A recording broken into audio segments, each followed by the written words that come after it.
بسم الله والحمد لله والصلاة والسلام على رسول الله صلى الله عليه وسلم. في حلقة اليوم إن شاء الله سوف نتناول موضوعا تصريحات الرئيس الأمريكي بايدن، حيث وصف الصين بأنها تلعب بالنار. هذه التصريحات جاءت في وقت يعتبر العالم فيه على صفيح ساخن. فهل يا ترى سنرى حربا أخرى بالشرق كالتي بأوكرانيا؟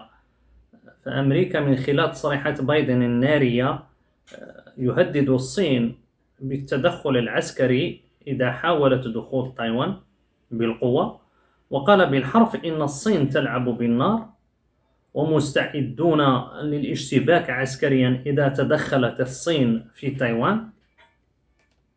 وردا على سؤال حول ما إذا كانت الولايات المتحدة ستدخل عسكريا ضد محاولة صينية للسيطرة على تايوان، فقد رد بايدن قائلا أن هذا هو الالتزام الذي قطعناه على أنفسنا، وأضاف كنا موافقين على سياسة الصين واحدة، لكن فكرة أن تؤخذ تايوان بالقوة هي بكل بساطة غير ملائمة.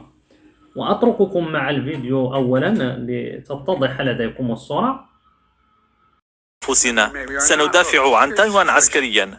كنا وافقنا على سياسة صين واحدة، ولكن فكرة أن تايوان يمكن أن تؤخذ بالقوة ليست مناسبة، فهي ستزعزع المنطقة بأكملها وستكون إجراء آخر مشابها لما حدث في أوكرانيا. فكما قال في تصريحه هنا، لقد قال بأن كنا موافقين على سياسة الصين واحدة، كأنه الآن يريد تقسيمها. فكما تعلمون فهم لا يريدون أوكرانيا جديدة في تايوان، لذلك يحاولون تهديد الصين، لكن من يضمن أن الصين سترضخ لتهديداتهم ولن تدخل تايوان؟ فستوفي أمريكا بوعدها وتدخل العالم في حرب عالمية ثالثة. وأظن أن خطة إسقاط الصين قد بدأت بالفعل، وذلك من خلال تصريح خطير كذلك لرئيس وزراء اليابان، الذي قال أننا مع أمريكا لتشكيل اتحاد اقتصادي مكون من 12 دولة لكي لا نسمح بوقوع ما وقع في أوكرانيا في المحيط الهادي، علما أن اليابان بدأت في مؤخرا في زيادة الميزانية العسكرية والاهتمام بالصناعة العسكرية جيدا، وذلك لتكوين جيش قوي بعد أمر أمريكي للاستعداد لدخول حرب ضد الصين.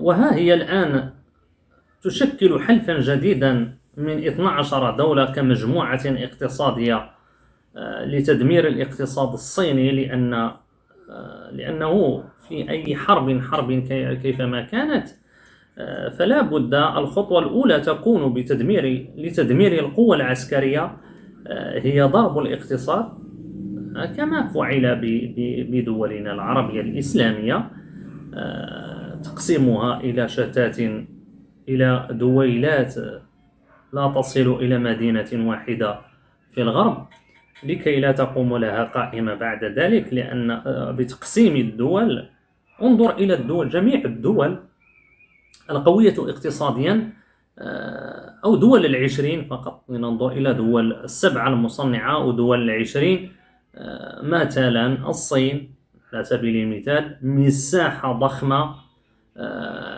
نسم عدد هائل من السكان، 1,400,000,000. الولايات المتحدة 50 ولاية متحدة في دولة واحدة. روسيا قارة كاملة، مواردها الطبيعية وساكنتها. أوروبا دويلات جد صغيرة اتحدت في مجموعة أصبح اقتصادها قويا. نأتي للدول الأخرى المشتتة والمفرقة تفريقا، والتي يحاولون تقسيم المقسم بها فما ترون هو أنه لا وجود لاقتصاد، والمجاعة قادمة إلى شعوبها، بل هناك شعوب قد بدأت المجاعة لديهم. هناك دول على شفا المجاعة. المهم، كما قلنا، لتدمير القوة العسكرية يجب ضرب الاقتصاد، وهذا ما سيفعلونه الآن بالصين. فالمصانع الأمريكية أو الغربية الموجودة في الصين ستتحول الآن إلى الهند وأستراليا واليابان والدول المحيطة بالصين التي تشكل هذه المجموعة الاثنى عشر. وسيتم تغيير العبيد الصينيين إلى العبيد الهنود أو الأستراليين، وأندونيسيا، الفلبين وفيتنام وغيرها من تلك الدول. لكن الأهم من هذه الدول هي الهند، بعدد سكان هائل ويد عاملة رخيصة. السوق مبني على العرض والطلب، عدد سكان كبير، يد عاملة رخيصة. فالهند وجود يد عاملة رخيصة مثلها مثل الصين، وعدد الفقراء بها جد كبير. إذن كما قلت، ستجد اليد العاملة الأرخص. وكما نعلم فإن الصين كانت تتوفر على اليد العاملة الرخيصة، لذلك تحولت جل مصانع أمريكا وأوروبا نحو الصين لوجود المواد الأولية واليد العاملة الرخيصة والطاقة الرخيصة كذلك. في إطار الحرب الاقتصادية المتبادلة فيما بينهم، حيث أنه لا يجب علينا الاستهانة بالصين كذلك، فالإغلاقات التي تفرضها الصين الآن باسم الفزاعة ما هي إلا طريقة لتدمير الاقتصاد الأمريكي أولا، والمساهمة في زيادة تأزم سلاسل التوريد وخلق الاقتصاد العالمي. أولا لأن الصين تعمل والعائدات تأخذها أمريكا، وها هي أمريكا الآن تأخذ الخطوات الأولى لخنق الصين وتحويل أو تركيز الاقتصاد العالمي في الهند والدول المجاورة، في الهند بالأخص. فمثلا اليابان وكوريا الجنوبية وتايوان ستختص في صناعة الإلكترونيات، بينما سواعد الهنود والأستراليين سيكونون العبيد الجدد لها. وقد بدأت بالفعل بخنق الصين، وذلك منذ إسقاط حكومة عمران خان بباكستان. لماذا أسقطت؟ أسقطت لعدة أمور، منها قطع الطريق أمام التجارة الصينية القادمة من الخليج العربي والذاهبة إليه. والآن أطاحوا بالحكومة الموالية للصين بسريلانكا، وذلك لقطع طريق تجارتها التي تمر عبر سريلانكا إلى قناة السويس. وفي المقابل الصين تقيم انقلابا في بورما، وذلك لكي تصل وتجد طريقا إلى المحيط الهندي وتخرج من بين أرخبيل الجزر المكونة تايوان والفلبين، لأن هناك قواعد أمريكية هناك، لذلك فتحت طريقا في بورما للوصول إلى المحيط الهندي. وهذه النزاعات كلها لن تنتهي إلا بنزاع مسلح.